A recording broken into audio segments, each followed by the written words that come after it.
बिस्मिल्लाहिर्रहमानिर्रहीम। Dear students, अस्सलाम वालेकुम। मैं हूं सैयद समर अब्बास। आज मैं आपको बायोलॉजी पार्ट 1 चैप्टर नंबर 1 से नेक्स्ट लेक्चर के बारे में डिस्कस करूंगा। स्टूडेंट्स, हमारा आज का लेक्चर है लेक्चर नंबर 7, जिसका सब्जेक्ट है लिविंग वर्ल्ड इन स्पेस। यानी हमारी जो ये वर्ल्ड है, यहाँ पर जो लिविंग ऑर्गेनिज्म पाए जाते हैं उनकी डिस्ट्रीब्यूशन कैसे है, दुनिया के जो मुख्तलिफ इलाके हैं वहाँ पर कौन कौन से लिविंग ऑर्गेनिज्म मौजूद हैं, इन तमाम चीज़ों के बारे में हम इस शॉर्ट से टॉपिक में डिस्कस करेंगे। स्टूडेंट्स, आपको मैं पहले ये बात बता देता हूँ कि आज का टॉपिक जो है वो काफ़ी शॉर्ट है। इसको मैं कोशिश करूँगा आपको अच्छे तरीके से एक्सप्लेन कर दिया जाए। तो हम ये जो टॉपिक पढ़ रहे हैं इसके अंदर स्टूडेंट्स हम देख रहे हैं कि लिविंग वर्ल्ड इन स्पेस, यानी इसका हम एक और मीनिंग ले सकते हैं जो कि है distribution of life on earth. जैसा कि आप लोग छोटी क्लासेस में पढ़ के आ चुके हैं कि हमारी अर्थ के ऊपर हर जगह पर लिविंग ऑर्गेनिज्म एक तरह के नहीं हैं। कहीं पर उनकी पॉपुलेशन कम है, कहीं पर उनकी पॉपुलेशन ज्यादा है। एक इलाके में जो ऑर्गेनिज्म पाए जाते हैं वो दूसरे इलाके में पाए जाने वाले ऑर्गेन से डिफरेंट हो सकते हैं और उन जैसे भी हो सकते हैं। बहुत से ऐसे ऑर्गेनिज्म या बहुत सी ऐसी लिविंग थिंग्स हैं जो कि एक इलाके में जो पाई जाती हैं वैसे ही किसी दूसरे इलाके में भी मौजूद हो सकती हैं। और अक्सर ऐसी लिविंग थिंग्स भी हैं जो एक इलाके में तो मौजूद हैं लेकिन वो दूसरे इलाके में मौजूद नहीं है। तो इसकी क्या वजह है कि एक इलाके के कुछ लिविंग ऑर्गेनिज्म दूसरे इलाके में पाए जाते हैं या फिर एक इलाके के कुछ ऑर्गेनिज्म दूसरे इलाके में मौजूद नहीं होते। तो स्टूडेंट्स, इस चीज के बारे में जानने के लिए हमें इस टॉपिक को थोड़ा सा समझना पड़ेगा। तो हम अपने पॉइंट्स को शुरू करते हैं। सबसे पहले मैं इंट्रोडक्शन की तरफ आता हूं। आप लोगों को पता है कि हमारी जमीन के ऊपर मौजूद जो लाइफ है वो इतनी सिंपल नहीं है जितनी हमें नजर आती है। अगर हम इस चीज के बारे में डिस्कस करें कि हमारी अर्थ के ऊपर इस वक्त कितनी किस्म के लिविंग ऑर्गेनिज्म मौजूद हैं, तो स्टूडेंट्स हमें सबसे बेसिक लेवल से इसे समझने की कोशिश करना होगी। तो हम देखते हैं कि हमारी अर्थ के ऊपर जो लिविंग वर्ल्ड है या जो लाइफ है, ये लाइफ दो हिस्सों में डिवाइडेड है। स्टूडेंट्स, इन्हें हम एनिमल्स और प्लांट्स के अंदर डिवाइड करते हैं। अब आप लोगों के पास इस वक्त सफिशिएंट नॉलेज है कि अगर आप लोग समझते हैं कि हमारी अर्थ के ऊपर इस वक्त डिफरेंट टाइप के एनिमल्स मौजूद हैं, और इसी तरह जब आप लोग अपने इर्द गिर्द निगाह दौड़ाते हैं आप देखते हैं कि हमारे इर्द गिर्द सैकड़ों किस्म के प्लांट्स हैं। तो अब क्वेश्चन ये है कि ये जो एनिमल्स या जो प्लांट्स हमारी अर्थ के ऊपर मौजूद हैं, क्या ये इसी हालत में मौजूद थे या इनके अंदर कुछ तब्दीलियां भी हुई। तो स्टूडेंट्स, जैसे जैसे हम हिस्ट्री को पढ़ते हैं, जैसे जैसे हम इन तमाम चीज़ों के बारे में नॉलेज हासिल करते हैं, तो हमें पता चलता है कि कोई एक ऐसा ज़माना था जब हमारी इस दुनिया के मुख्तलिफ इलाकों में बहुत सी क्रीचर्स मौजूद नहीं थी। और आहिस्ता आहिस्ता फिर क्या हुआ कि वहाँ पर पॉपुलेशन ज़्यादा होना शुरू हुई और वहाँ पर डिफरेंट क्रीचर्स जो जाके है वहाँ पे रहना शुरू कर दिया। और इसी तरह फिर हम हिस्ट्री में देखते हैं कि बहुत से ऐसे इलाके थे जहाँ पर किसी ज़माने में बहुत ज़्यादा क्रीचर्स मौजूद थी। बाद में वहाँ पर मुख्तलिफ किस्म की जो मौसमी हालात हैं या डिस्ट्रक्शंस की वजह से या अर्थक्वेक्स की वजह से या फ्लड्स की वजह से वहाँ पर रहने वाले ऑर्गेनिज्म जो हैं वो वहाँ से शिफ्ट हो गए या फिर उनकी डेथ हो गई या वो वहाँ से एक्सटिंक्ट हो गए।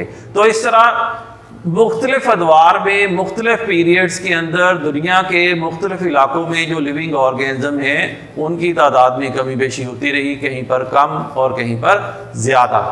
तो स्टूडेंट्स, यही चीज़ जो है इसे आपने मैट्रिक में एक ख़ास अंदाज से पढ़ा था जिसे हम कहते हैं बायोडाइवर्सिटी।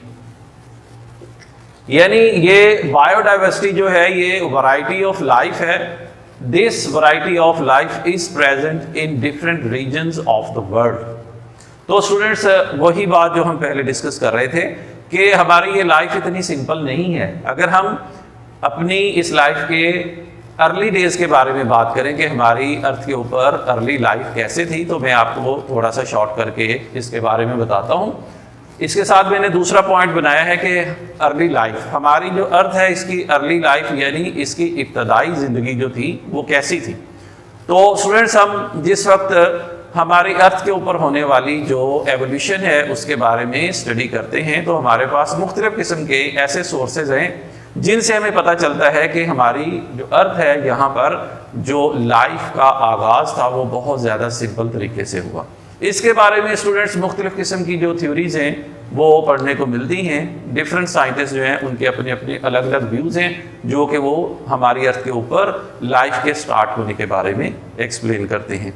मसलन एक बहुत ही ज़्यादा जो कॉमन थ्योरी है उसके मुताबिक हमारी जो अर्थ है इसके ऊपर शुरू में 2 टाइप्स के ऑर्गेनिज्म जो हैं उनके बारे में डिस्कस किया जाता है। सबसे पहले जो है स्टूडेंट्स वो है प्रोकैरियोटिक, और उससे फिर बाद में जो इवॉल्व हुए वो हैं यूकैरियोटिक। तो प्रोकैरियोटिक इंतहाई इब्तदाई दौर के ऑर्गेनिज्म थे।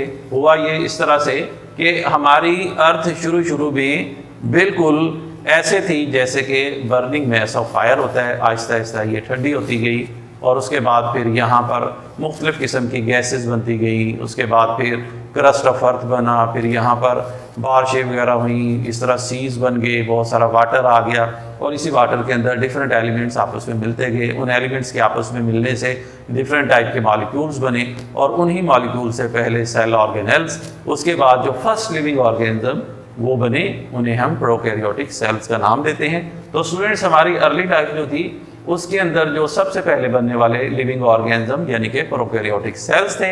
ये प्रोकैरियोटिक सेल्स बाद में आहिस्ता आहिस्ता तब्दील होते गए, लेकिन स्टूडेंट्स इसके अंदर बहुत ज़्यादा अरसा लगा। अगर हम इस चीज़ को समझ रहे हैं देखने में तो हमें ये ऐसे लग रहा है जैसे कि ये बहुत शॉर्ट टाइम है, लेकिन ये शॉर्ट टाइम नहीं था। इसके अंदर बहुत ज़्यादा अरसा लगा और आहिस्ता आहिस्ता यही प्रोकैरियोटिक सेल जो हैं बाद में यूकैरियोटिक सेल्स में कन्वर्ट हो गए। और अब अगर आज के दौर में देखें तो आज के दौर में प्रोकैरियोटिक सेल्स भी हैं, यूकैरियोटिक सेल्स भी हैं, यानी प्रोकैरियोटिक से इवॉल्व हुए यूकैरियोटिक सेल्स और फिर आहिस्ता आहिस्ता स्टूडेंट्स हमारी जो अर्थ है उसके ऊपर ये लिविंग ऑर्गेनिज्म स्प्रेड होते गए, दुनिया के मुख्तलिफ रीजन्स में फैलते गए और अब इस वक्त हमारी अर्थ के ऊपर मुख्तलिफ पार्ट्स के अंदर ये लिविंग ऑर्गेनिज्म मौजूद हैं। तो अब ये जो डिफरेंट पार्ट्स हैं वहाँ पर जो रहने वाले लिविंग ऑर्गेनिज्म हैं वो किस तरह के होते हैं और ये पार्ट्स कौन से हैं, इन पार्ट्स को स्टूडेंट्स हम कहते हैं बायोम। ये जो बायोम है ये क्या चीज़ है, इसके बारे में अब मैं आपको एक्सप्लेन करता हूँ। मसलन सबसे पहले हम देखते हैं डेफिनेशन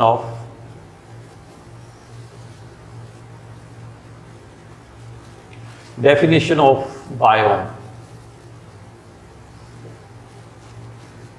बेसिकली स्टूडेंट्स कहा जाता है a large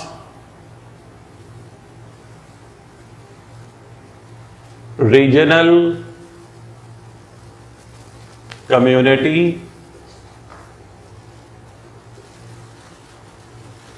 primarily determined by its climate।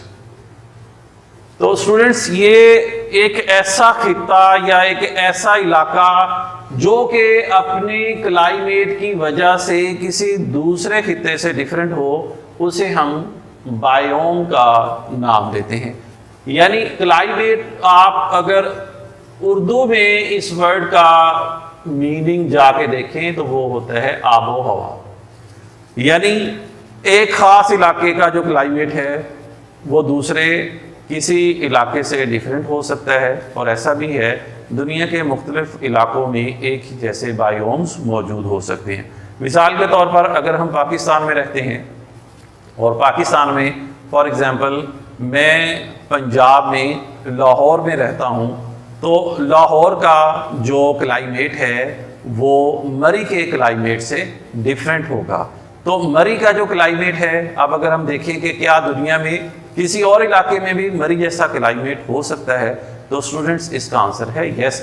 यहाँ हमारे सामने बातें आ रही हैं। पहली बात तो ये आ रही है कि समटाइम्स हम ये भी देखते हैं कि किसी एक ही कंट्री में एक से ज़्यादा किस्म के बायोम्स मौजूद हो सकते हैं, और ये भी हो सकता है कि एक ही जैसा बायोम किसी दूसरे कॉन्टिनेंट पर भी मौजूद हो। यानी हो सकता है कि मरी जैसी क्लाइमेट अमेरिका और यूरोप के अंदर मौजूद हो और वहाँ पर उसी जैसे लिविंग ऑर्गेनिज्म मौजूद हों जैसे कि मरी में पाए जाते हैं। जैसे कि अगर हम देखें तो यहाँ पर जो कोनीफेरस ट्रीज़ हैं, कोनीफर्स हैं या जिम्नोस्पर्म्स हैं, वो अक्सर मिलते हैं जो कि दूसरे क्लाइमेट, जो इस जैसे क्लाइमेट अमेरिका में या यूरोप में है, वहाँ पर भी मौजूद होते हैं। तो स्टूडेंट्स आई थिंक ये आपको काफ़ी क्लियर होगी इसकी डेफिनेशन कि अ लार्ज रीजनल कम्युनिटी, ये एक बहुत बड़ा इलाका होता है and primarily determined by it's climate, जिसे हम इसके क्लाइमेट के ज़रिए से एक्सप्लेन करते हैं, डिटरमाइन करते हैं, जिसे हम वाज़े करते हैं। तो स्टूडेंट्स अब हमारे सामने सिनेरियो क्या आ रहा है? हम देख रहे हैं कि हमारी अर्थ के ऊपर शुरू में लाइफ बहुत सिंपल थी, बाद में आहिस्ता आहिस्ता उन सिंपल ऑर्गेनिज्म से ज़्यादा कम्प्लेक्स और फिर उससे ज़्यादा मोस्ट कम्प्लेक्स ऑर्गेनिज्म बनते गए, और ना सिर्फ ये नए ऑर्गेनिज्म बनते गए बल्कि ये इस दुनिया के मुख्तलिफ इलाकों में फैलते गए। जैसे कि लिविंग ऑर्गेनिज्म की ये एक ख़ास खूबी है कि वो अपने आप को अपने एनवायरनमेंट से एडजस्ट करने की कोशिश करती हैं। एडजस्ट इसलिए करते हैं ताकि वो सर्वाइव कर सके। तो इसी सर्वाइवल की वजह से स्टूडेंट्स दुनिया के मुख्तलिफ इलाकों में ये लिविंग ऑर्गेनिज्म फैलते रहे। अब इनके फैलने के पीछे मुख्तलिफ रीजन्स हैं।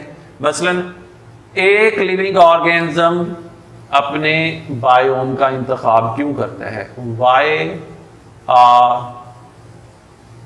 लिविंग ऑर्गेनिज्म chooses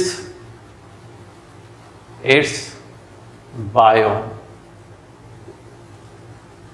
तो स्टूडेंट्स इसका आंसर है, पहले नंबर पर जो चीज़ आती है वो है फूड। यानी ये हम देखते हैं कि अक्सर लिविंग ऑर्गेनिज्म फूड के ना मिलने की वजह से एक इलाके को छोड़कर दूसरे इलाके की तरफ माइग्रेट कर जाते हैं। दूसरा पॉइंट होता है students that is shelter.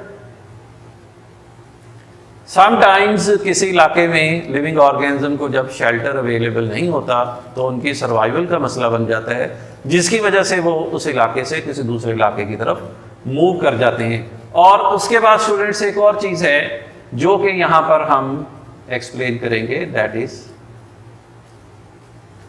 Temperature and other physical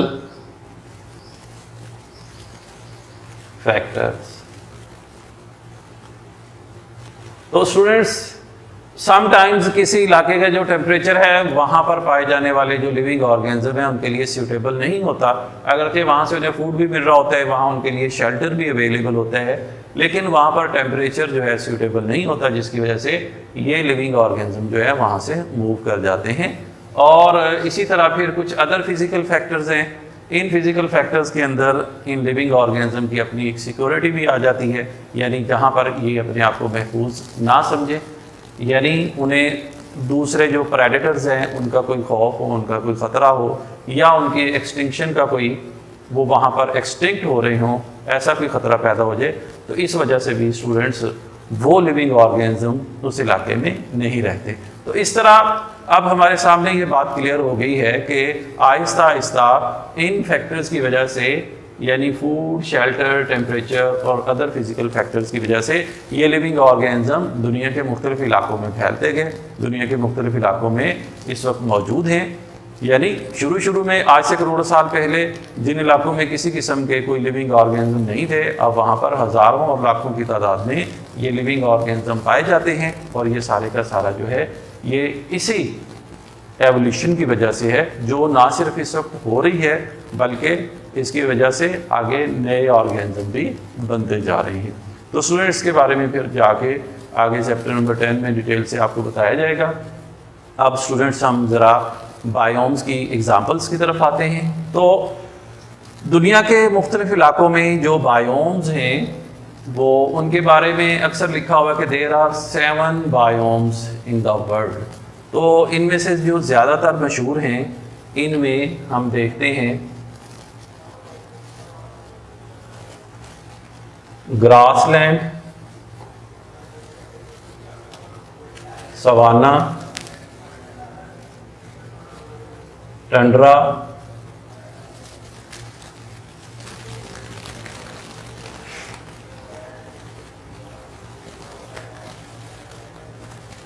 rain forests.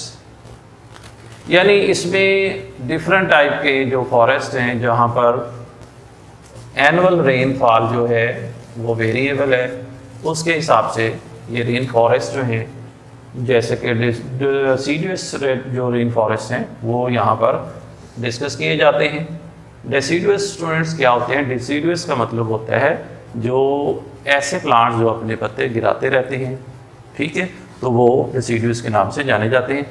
अब ये अलग-अलग इलाके हैं, आप थोड़ा बहुत इनके नेम से समझ सकते हैं। सेकेंड ईयर में जाके फिर हमें बच्चों इनकी डिटेल जो है वो आपको एक्सप्लेन करते हैं। तो स्टूडेंट्स, ये था हमारा आज का शॉर्ट सा लेक्चर जिसमें आपको हमने एक्सप्लेन किया कि हमारी जो लिविंग वर्ल्ड है ये कहाँ कहाँ और किस तरह से मौजूद है। इंशाल्लाह फिर नेक्स्ट लेक्चर के साथ दोबारा हाज़िर होंगे। उस वक्त तक अल्लाह हाफिज़।